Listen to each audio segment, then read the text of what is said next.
kehidupan kami, sehingga sampai kepada saat ini Bapa kami boleh ada seperti mana kami ada. Kami mengucap syukur berterima kasih ya Tuhan, satu kesempatan yang baik Tuhan sudah berikan kepada kami, di mana kami boleh datang lagi untuk beribadah kepada Tuhan, memuji memuliakan nama Tuhan. Bapa, sebelum kami melakukan segala sesuatunya, Tuhan ampuni kami, sucikan kami, kuduskanlah kami ya Tuhan, supaya kami layak datang kepada Tuhan. Bapa, kami menyerahkan WL, singer, musik, hamba Tuhan yang menyampaikan kebenaran firman-Mu, biar hikmat dan manfaat Tuhan turun atas kami, dan kami boleh memberi yang terbaik buat Tuhan. Terima kasih Bapa, berikan hati kami penuh sukacita supaya kami menaikkan puji-pujian, melalui pujian itu kami boleh menyenangkan hati Tuhan. Terima kasih Bapa, hancurkan segala pekerjaan iblis kuasa kegelapan di dalam nama Tuhan Yesus Kristus, dan selama kami beribadah, Tuhan tutup bungkus kami dengan kuasa darah Tuhan. Berikan kami kekuatan, kesehatan, imun yang baik, supaya kami boleh memuliakan nama Tuhan. Terima kasih Bapa dalam sorga. Kami akan memulai ibadah kami, yaitu di dalam nama Tuhan Yesus Kristus, yang menjadi juru selamat kami. Haleluya. Amin.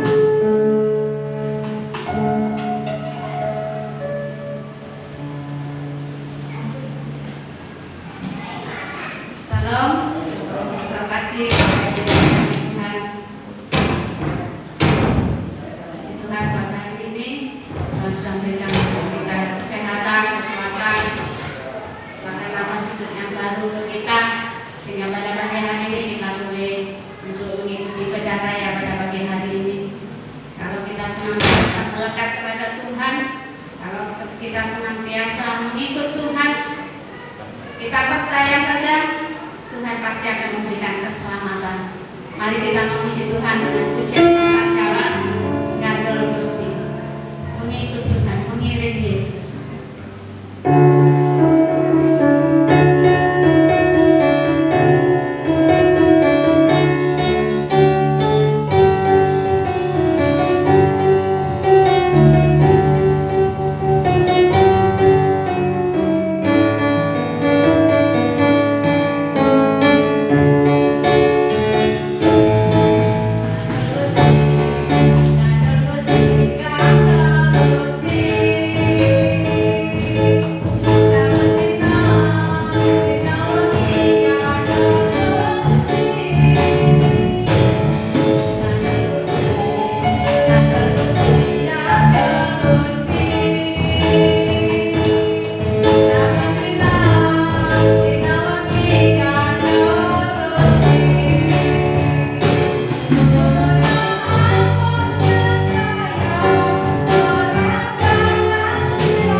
yang sangat baik, di mana Tuhan oleh pertolongan Tuhan, kebaikan Tuhan, oleh cinta Tuhan bagi kami ada sampai saat ini.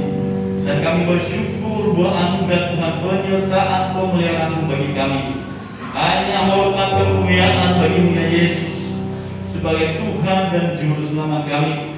Hanya Engkau satu-satunya menjadi kehidupan kami, tujuan hidup kami, hanya kepada Engkau ya Bapa. Dan saat bagi kami sedang jenak Tuhan, berdiam diri untuk mendengarkan firman-Mu. Berikan bagi kami hati yang rela menerima firman-Mu, sehingga apa yang Tuhan pesan bagi kami, sehingga menjadi rema dalam hidup kami, sehingga menjadi kesaksian dalam hidup kami, sehingga kami tetap kuat sampai Tuhan datang bagi kami. Terima kasih ya Tuhan. Kami siap menerima firman-Mu. Dalam nama Tuhan kami Yesus Kristus kami berdoa. Amin. Silakan Bapak Ibu.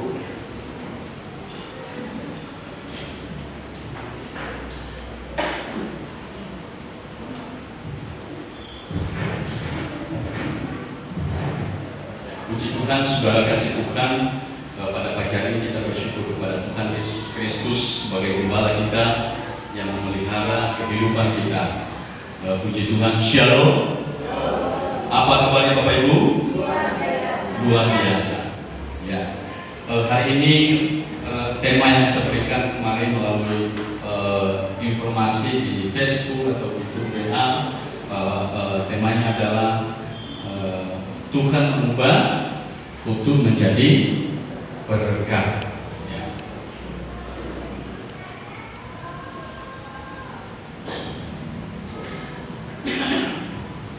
Ya, puji Tuhan saudara kasih Tuhan.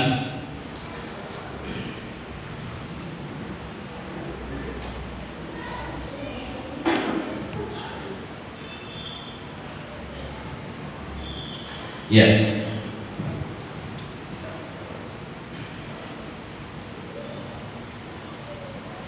Saudara kasih Tuhan, dari tema ini kita melihat bahwa Tuhan mengubah kutuk jadi berkat. Ayo kita sama-sama baca dalam Ulangan pasal 23 ayat 5, ada di layar LCD. Dalam hitungan yang ketiga sama-sama. Ulangan pasal 23 ayat 5, 1, 2, 3. Tetapi Tuhan Allahmu tidak mau mendengarkan Bilea, dan Tuhan Allahmu telah mengubah kutuk itu menjadi berkat bagimu, karena Tuhan Allahmu mengasihi engkau. Amin. Amin. Saudara kasih Tuhan, kalau kita bertanya apa itu kutuk dan berkat, saudara kasih Tuhan, kalau kita melihat kata kutuk, tentu kita nggak ada yang mau mendengar atau dilabelkan mau dikatakan kepada kita ya kata-kata kutuk. Saudara, kata kutuk dalam Alkitab ya tentu dalam Perjanjian Lama saudara banyak sekali tentang kutuk, di mana kutuk itu berbicara tentang penghukuman kepada manusia yang melanggar firman Tuhan, yang melanggar titah Tuhan atau Taurat Tuhan. Ya, ketika saudara kasih Tuhan, ketika iblis memperdayakan Hawa dan Adam dan berkata kepada ular itu, dan firman Allah berkata, terkutuklah engkau berjalan dengan perutmu dan susah payah. Saudara kasih Tuhan, itulah kutuk ketika manusia, ketika orang melawan Allah atau melanggar firman Allah. Tapi kalau kita melihat di dalam Ulangan ini, ya Tuhan mengubah kutuk jadi berkat. Saudara kasih Tuhan, ada banyak hal tentang kutuk. Kutuk itu bisa kepada manusia dari turun temurun. Ada banyak berupa itu penyakit, bisa berupa itu oleh karena psikologi seseorang terganggu, bisa itu karena kutuk. Ya, tetapi saudara, kalau kita melihat firman Tuhan, mengapa dikatakan bahwa Tuhan mengubah kutuk jadi berkat? Bapak Ibu, dalam konteks Ulangan ini, ya, paralelnya adalah di dalam Bilangan pasal 22. Nanti baca di rumah Bapak Ibu. Di Bilangan pasal 22 itu 23, 24, ya. Ada di situ beberapa dua tokoh, Balaam dan Bileam. Saudara kasih Tuhan, bangsa Israel pada waktu mereka keluar dari tanah Mesir, ya, dan mereka sampai ke tanah, sebelum sampai ke tanah Kanaan, mereka berkemah di daerah-daerah raja-raja pada waktu itu. Dan kebetulan di sini saudara kasih Tuhan yang tercatat di Alkitab, mereka berkemah di sekitar daerah Moab. Raja Moab pada waktu itu adalah Bileam, dan seorang jasa yang pada waktu itu paranormal zaman sekarang, ya, namanya Bileam. Ya, raja tadi Moab itu saudara itu Balak. Jadi raja Balak ini melihat bangsa Israel, ya, ada yang memberitakan kepadanya bahwa bangsa Israel sekitar ribuan jutaan saudara, ya, bahkan datang ke wilayahnya. Dan Balak itu saudara dikatakan bahwa dia sakit hati, tidak suka kepada bangsa Israel. Balak ini sakit hati, tidak suka kepada bangsa itu, dan dia berusaha mempersulit bangsa Israel dengan cara-caranya dia sendiri. Saudara kasih Tuhan, kalau kita melihat bahwa Balak ini adalah orang yang jahat, ya,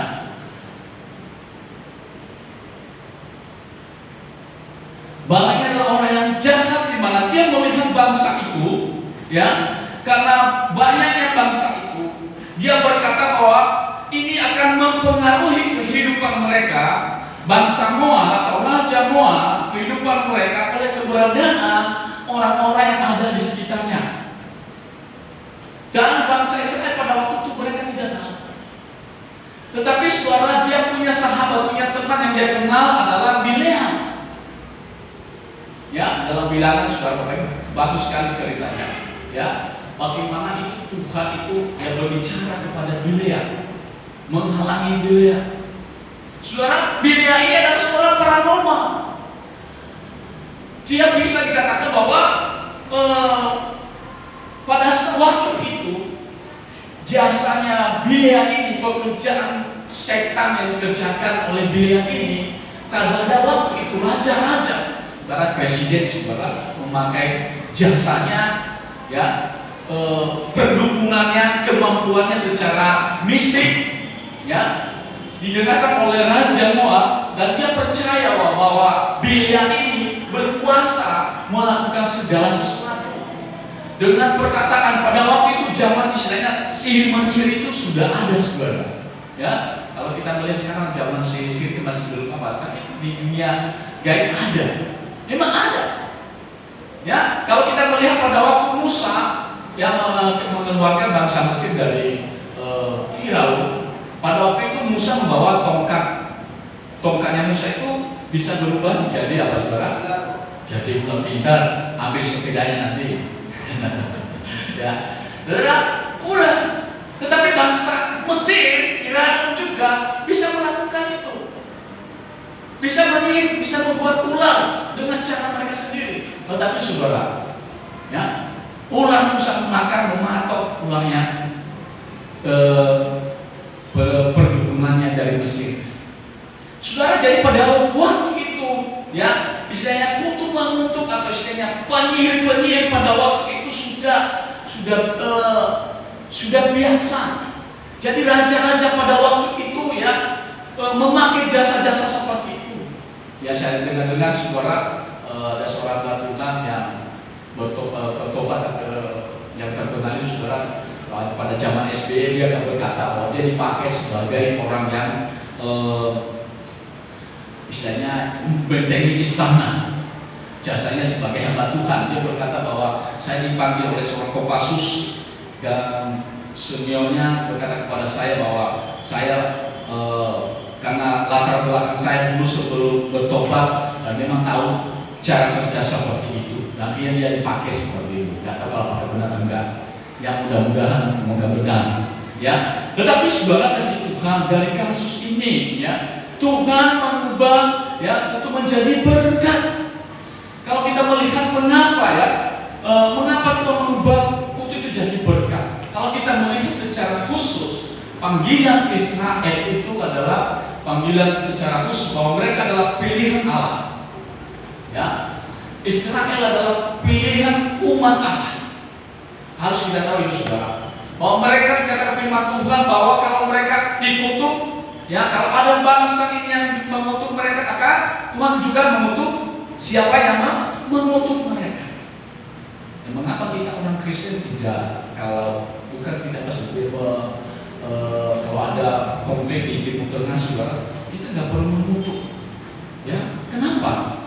Karena firman Tuhan berkata, barang siapa yang mengutuk mereka, bangsa Israel akan Tuhan membalas. Saudara kasih Tuhan, ya, di dalam Bilangan ayat berikut yang dikatakan, tetapi Bileam menjawab kepada pegawai-pegawai Balak, sekalipun Balak memberikan kepadaku emas dan perak seistana penuh, aku tidak akan sanggup berbuat sesuatu, yang kecil atau yang besar, yang melanggar titah Tuhan Allahku. Saudara, ketika Balak itu melihat bangsa itu, dan dia menyuruh menteri-menterinya, ya, yang pertama orang-orang biasa yang dengan menteriannya, utusan-utusan, supaya Bileam ini mendengarkan Balak ini pesan. Saudara, pertama dikatakan bahwa kirim utusan kepada Bileam. Tetapi Bileam berkata kepada orang-orang itu, saya tidak mau, meskipun barang dikatakan perak atau emas seistana dikasih kepada saya tidak berani berkata-kata untuk atau mengutuk bangsa Israel. Saudara kasih Tuhan, kalau soal menyuap zaman sekarang, asalkan pokoknya ya, walaupun haram pokoknya dilakukan. Kalau dikasih pun 1 miliar, ayo coba melakukan sesuatu kepada si A. Ada yang mau, saudara? Bahkan pembunuhan seorang bos di perusahaan di Jakarta beberapa waktu yang lalu, hanya dikasih bahwa perlu bayar 100 juta lebih. Dia mau. Ini dikatakan, ya, diberikan harta. Kalau kamu mengutuk bangsa Israel akan beri. Tetapi Bileam menjawab, seistana pun saya tidak mau. Ini baru pertama, saudara. Dan tetap Tuhan berfirman kepada Bileam, jangan kau mengutuk bangsa itu. Tapi saudara, bisa suatu berubah pikiran manusia. Bisa suatu waktu oleh karena keinginan manusia. Iya kan? Kalau saya melakukan pekerjaan ini, ya saya mendapatkan sesuatu. Kalau saya dibayar ratusan juta miliar, wah, saya bisa kemana-mana. Saya bisa membeli A dan B sekaligus C, atau saya bisa keliling dunia dengan uang ini. Bisa manusia berubah suatu kalau tidak dia mengenal Tuhan siapa penciptanya. Bisa manusia berubah dalam sekejap saja oleh karena dunia ini, saudara. Bisa manusia meninggalkan Tuhan oleh karena harta. Bisa manusia meninggalkan imannya demi cinta oleh yang tidak seiman. Bisa meninggalkan Tuhan oleh karena hal-hal dunia ini. Saudara, berapa banyak orang yang mengaku Kristen yang meninggalkan Tuhannya oleh jabatan, oleh karena uang, oleh karena sesuatu hal yang mencari masa depannya sepertinya. Ya meninggalkan Tuhan. Saudara, kadang-kadang ini hal-hal dunia bisa kita lakukan cara seperti itu. Nah, tapi saudara kasih Tuhan, kita tahu bahwa sumber berkat itu dari Tuhan. Sumber berkat itu dari Tuhan. Mengapa dikatakan bahwa Tuhan yang mengubah? Tuhan bisa saja Tuhan memberikan kekayaan kepada kita, bisa Tuhan memiskinkan kita melakukan hal sesuatu. Makanya itu kita bergantung kepada Tuhan karena Dia segala yang memberkati usaha kita, pekerjaan kita, masa depan kita. Tuhan yang memberkati, bukan manusia. Manusia itu hanya sebagai titipan.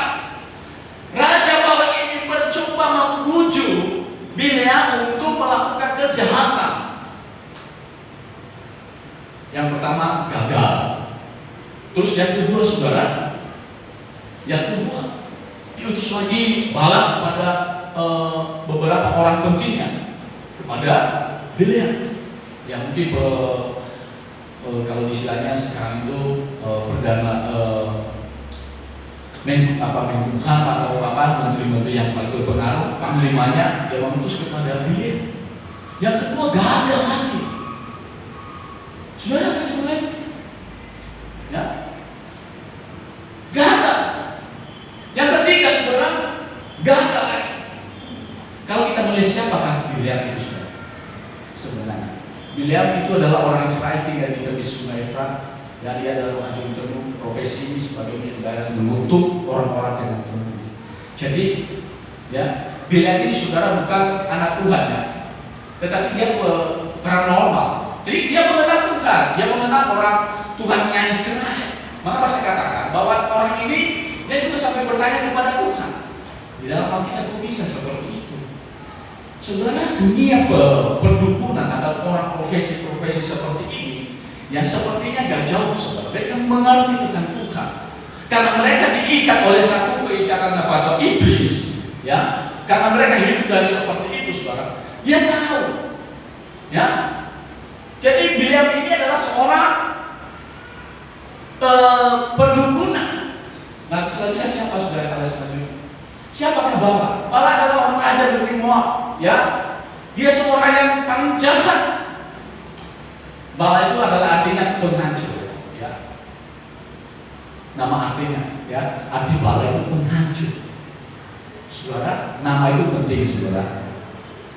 Diberikan kita, orang tua kita mau diberikan nama A, ya, Lukas, Yohanes, Matius, Markus, supaya apa saudara? Benar-benar nama itu membawa dalam apa? Kehidupan kita. Nama kita itu menunjukkan pribadi Allah dalam diri kita. Ya, nama saya Eli Fatih. Ya, Eli itu adalah imam. Ya, Fatih itu adalah imani. Jadi semua kita punya nama. Bala ini saudara penghancur. Pekerjaannya adalah dia juga menghancurkan orang lain. Dia saya dapat pekerjaannya adalah mencelakakan orang lain. Saudara kasih Tuhan, ya, di sini tidak ada yang menghancurkan pekerjaan orang lain, menghancurkan rumah tangga orang lain, tidak. Bahkan adalah pekerjaannya adalah dia sakit kepada orang lain yang sudah istilahnya bangsa Israel mau berhasil. Dia berusaha menjatuhkan orang itu dengan cara-caranya sendiri. Ya, usaha penyusup yang menyuap Bileam itu gagal. Usaha untuk memberikan kepada Bileam itu harta dunia ini saudara, ya, gagal. Mengapa saudara? Sebenarnya bisa Bileam gagal. Karena pada awal kalau kita membaca dalam Bilangan 22, 23 itu, Bileam ini saudara, malaikat Tuhan ketika dia datang menghadap ke Bala itu, diberi janganannya, dia naik keledainya. Di atas keledai itu, ya, tiba-tiba ada malaikat Tuhan menghalangi dia dan menjepitnya di dinding tembok. Sampai dia tidak tahu kalau itu malaikat Tuhan. Sampai 3 kali. Keledainya sudah sampai dipukul. Kenapa kamu menjepit aku? Ya, keledainya. Keledai itu melihat itu malaikat. Sampai dia pukul saudara, dia berkata, kalau aku punya pedang, aku akan membunuh engkau pada hari ini. Dia berkata kepada keledainya. Dan keledainya berkata, selama ini ngomong saudara keledai itu, ya, keledai itu berbicara seperti manusia kepadanya. Selama ini engkau menunggangi aku tidak pernah melakukan yang jahat kepada engkau. Dan ketika itu terbukalah mata Bileam. Dia melihat bahwa ada pedang menghunus di depannya. Ada malaikat yang sedang memberikan pedang di mata. Jika engkau mengutuk bangsa Israel, akan engkau mati hari ini. Saudara kasih Tuhan, kalau kita melihat ini, bagaimana Tuhan itu melihat bangsa itu yang sudah percaya kepadanya, ya, bahwa orang-orang yang percaya kepadanya akan dilindungi. Kita umat Tuhan tempat ini, jemaat Tuhan yang percaya kepada Kristus. Kita adalah jemaat Tuhan yang sudah menerima Yesus. Yesus mati di atas kayu salib. Firman Tuhan berkata bahwa salib itu adalah kutuk. Kita telah ditebus oleh Kristus, di mana di atas kayu salib itu adalah telah Tuhan menebus kita, membebaskan kita dari segala kutuk. Makanya saudara kasih Tuhan, jangan melepaskan iman kepada Kristus, jangan menjauh dari persekutuan, jangan meninggalkan kasih cintamu kepada Tuhan. Mengapa saudara? Karena ketika bangsa Israel itu meninggalkan Tuhan, kalau kita membaca di dalam Bilangan-Ulangan, ya, bangsa Israel itu saudara, kalau sudah percaya berapa tahun, generasi berikutnya apa? Mereka tidak percaya kepada Tuhan. Mereka membuat Baal patung kepadamu. Dan mereka saudara, ketika mereka menyembah Baal, mereka mengalami masalah. Bangsa itu akan dibunuh, dikutuk oleh Tuhan. Kenapa? Mereka meninggalkan Tuhan. Bukan Tuhan tidak memberkati mereka, karena mereka meninggalkan Tuhan. Tuhan telah berjanji kepada mereka, barang siapa yang mengutuk kamu akan kututup. Tetapi kalau bangsa itu berbalik daripada Tuhan, bangsa itu akan mengalami masalah. Ketika kita juga percaya kepada Yesus, mengaku kepada Dia sebagai Tuhan dan Juru Selamat kita, tetapi hidup kita tidak mau lagi setia kepada Tuhan, kita meninggalkan kasih kita yang mula-mula, semakin menjauh daripada Tuhan, Tuhan juga menjauh daripada kita. Pertolongan kebaikan Tuhan kita tidak bisa mengalami. Kedamaian yang ada dalam hati kita. Tadi lagu pujian bahasa Jawa, ada ayam. Kalau kita percaya kepada Kristus, kalau kita mempercayai Dia sebagai Tuhan kita, maka Dia menjadi penolong kita. Itu maksudnya. Jangan meninggalkan Tuhan. Tuhan itu mengubah. Kalau saudara hidup dalam Tuhan, kalau saudara ada orang lain yang menyakiti saudara, percaya kepada Tuhan. Amin. Kalau ada orang lain yang menyakiti saudara, menghina saudara, kamu ini gak apa kata-kata kutuk. Saudara, kalau ada hidup saudara dalam Tuhan, kata-kata itu tidak kena kepada saudara. Orang lain berusaha dengan caranya sendiri, cara dunia, untuk memperkaya dirinya. Tetapi orang yang hidup dalam Tuhan melebihi daripada itu. Orang lain mencari uang dengan cara apa saudara? Mengejar uang. Tetapi anak Tuhan, berkat Tuhan, mengikuti dari belakang. Mana yang kita pilih saudara? Berkat Tuhan kita kejar atau berkat Tuhan mengikuti kita? Apa? Berkat Tuhan yang mengikuti kita. Firman Tuhan berkata lagu, ya, dalam sebagai berkat Tuhan yang mengikuti kita. Bukan berkat yang kita kejar. Kenapa? Karena Tuhan telah menyediakan kepada kita. Berkat itu yang mengikuti kita, bukan berkat yang kita kejar. Kalau berkat yang kita kejar, bukan Tuhan yang kita cari, tetapi apa? Materinya, berkat itu. Motivasi sudah salah. Tetapi kalau kita mengikuti Tuhan, berkat itu yang mengikuti kita. Saudara kasih Tuhan, kita terpelihara jika hidup kita ada di dalam Kristus. Kalau orang lain, kalau ada orang jahat berbuat jahat kepada saudara, kalau hidup saudara ada di dalam Tuhan, tidak akan kena, malah berkat bagi saudara. Amin. Kalau orang yang percaya kepada Kristus, kalau ada orang lain menyakiti saudara, melakukan hal yang jahat, menjelek-jeleki, doakan. Kata firman Tuhan, harus apa? Balas dengan apa? Iya, balas apa? Kebaikan. Kalau saudara disakiti, dicueki, dijeleki, dihina, balas dengan apa? Kebaikan. Apalagi? Balas dengan apa? Doakan. Saudara, itu hebatnya orang Kristen saudara. Ya, beberapa waktu yang lalu, 3 tahun di Timur Tengah itu saudara, baru pulang kata bilang heboh saudara. Oh, itu kata-kata kutuk itu keluar dari mulutnya. Apakah kita membalas? Tidak. Apakah kita miskin? Tidak. Tuhan kita punya yang hidup kok. Yang balas siapa? Urusannya Tuhan. Bagian kita adalah berdoa, memberkati saudara. Firman Tuhan bilang hebatnya kita saudara. Kalau ada yang menyakiti kita apa? Mendoakan. Ya, bukan menyakiti, bukan nanti saya balas, tunggu, saya cari jalan buat dia, saya jaga dia jalan mana, saya ikuti dia dari belakang. Tidak. Firman Tuhan berkata, berdoalah kepada orang yang membenci kamu, berdoalah kepada musuh, minta berkat lagi. Firman Tuhan berkata, minta berkat kepada musuh. Saudara, bisa kita minta berkat kepada orang yang menyakiti kita? Firman Tuhan berkata, mengapa orang Kristen kepada Yesus? Karena hidup kita adalah hidup berdasarkan di dalam tangan Tuhan. Hidup kita diberkati oleh karena Tuhan, bukan karena dunia ini. Makanya Yesus berkata, di atas kayu salib sudah selesai. Di atas kayu salib itu sudah selesai, artinya kutuk itu tidak ada. Tetapi pertanyaannya, kenapa sampai sekarang ini ada di dalam kehidupan keluarga kami yang perlu saudara berbahasa? Saudara kasih perlu juga kalau ada menimpa kami dari nenek moyang kami sampai saat ini ada hal-hal yang unik, yang aneh kepada kami. Perlu juga kita evaluasi diri, minta pengampunan kepada Tuhan. Tetapi kalau sudah kita menerima Yesus sebagai Tuhan, kita tetap setia, percaya kepada Dia, mengikuti jalannya, tidak percaya kepada dunia itu, maka perlindungan, pertolongan Tuhan itu ada dalam kehidupan. Meskipun ada bala-bala di sekitar kita yang menyakiti kita, menghalangi kita, atau biliar yang mencoba mengutuk kita dengan cara-cara mereka sendiri, Tuhan, siapa takut? Karena Yesus adalah panglima.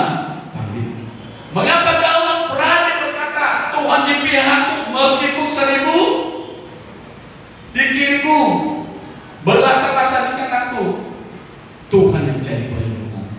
Daud itu sudah. Mengapa dia tidak takut? Karena dia punya Tuhan yang hidup. Amin. Kita punya Tuhan yang hidup, gak perlu takut. Kalau ada orang lain yang menjatuhkan saudara, kalau ada yang mengkata-katai saudara, tidak perlu takut. Berdoa kepada Tuhan. Berdoa berkat supaya dia bertobat. Berdoa supaya dia berbalik kepada jalan yang benar. Karena kita adalah umat pilihan Tuhan. Dalam 1 Petrus dikatakan bahwa kita adalah imam-imam yang rajani. Kita adalah umat Tuhan yang pilihan Allah. Kalau imam pilihan Tuhan, berarti kita sama dengan bangsa Israel yang sekarang ini. Makanya saudara, kita menjaga hidup kita.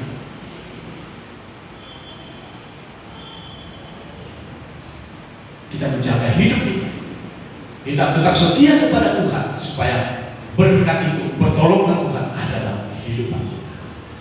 Saudara kasih Tuhan, marilah kita menjadi apa? Umat Tuhan, bukan seperti Biliar, saudara. Ya, bukan seperti Balaam. Marilah kita menjadi umat Tuhan, pilihan Tuhan, yang tetap setia kepada Allah, tetap memberkati. Kalau kita saudara? Kalau kita diejek, diolok atau dijatuhkan atau dikata-katai, marilah kita tetap setia kepada Tuhan. Kenapa saudara? Bukan kita yang berperang, tetapi Tuhan yang berperang, yang melawan musuh-musuh kita. Musuh kita bukan manusia, tapi musuh kita juga iblis. Saudara kasih Tuhan, apa makna rohani yang buat kita pada pagi hari ini?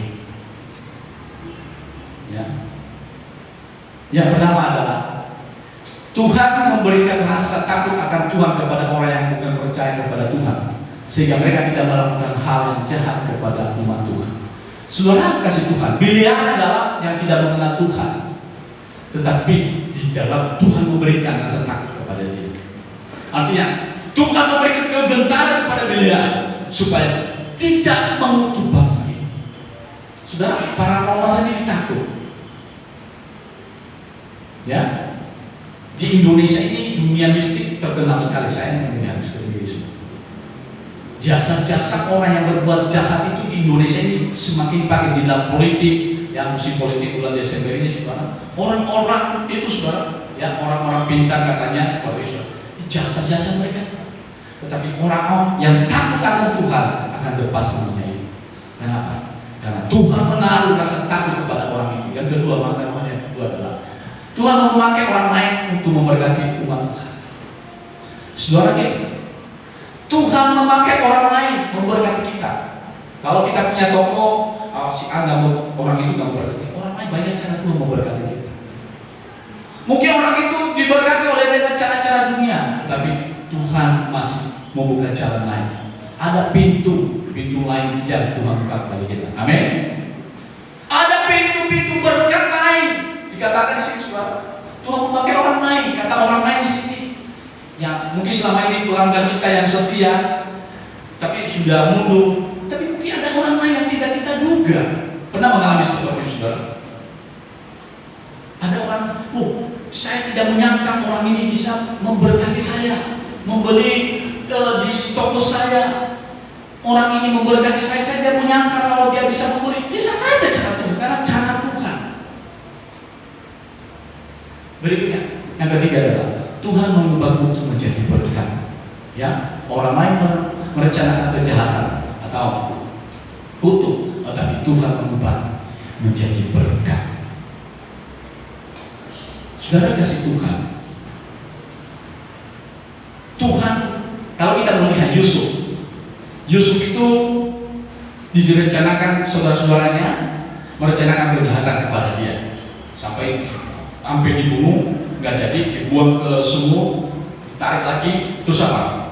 Dijual kepada jadi budak di Mesir. Di Mesir lagi apa? Dia mengalami apa? Ditipu lagi, difitnah lagi. Yusuf, apakah dia tetap menjadi kejut kepada Tuhan dan mau lagi mencari Tuhan? Tidak. Sampai dia dimasukkan dalam penjara dan fitnah. Tapi apa? Melalui penjara, Tuhan mengangkat dia menjadi satu bangsa yang besar yang kita kenal sekarang, yaitu Israel. Artinya bahwa manusia merencanakan kejahatan kepada kita, tetapi Tuhan merencanakan yang baik buat kita. Tuhan merencanakan yang baik buat masa depan kita, buat masa depan saudara dan saya, anak-anak.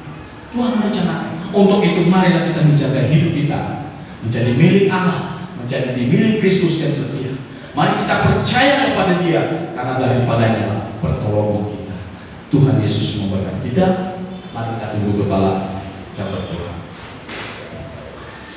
Terima kasih Bapa dalam surga, kami bersyukur pada pagi hari ini. Melalui firman bagi kami bahwa Tuhan mengubah kutuk menjadi berkat.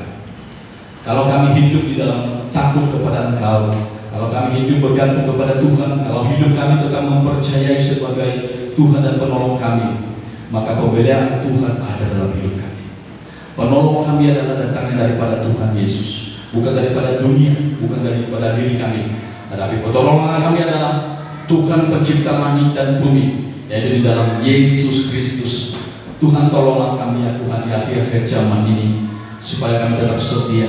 Kami percaya Engkau sebagai sumber berkat penolong kami. Untuk itu Tuhan, kami melalui firman pagi hari ini mengajak kami, meneguh kami, mengingatkan kami, supaya kami tetap menjadi anak Tuhan, anak yang terpelihara di dalam naungan tangan-Mu. Terima kasih Tuhan, berkatilah jemaat Tuhan yang mendengar firman pagi hari ini. Jadi dalam firman ini menjadi rema, sehingga berkurang untuk kemuliaan nama-Mu ya Tuhan. Terima kasih Bapak, Hamba telah mendengarkan firman-Mu. Tuhan, jadikanlah ini berkat bagi kami. Segala hormat kemuliaan bagi nama Tuhan Yesus Kristus. Kami boleh mengucap syukur. Haleluya. Amin. Silakan.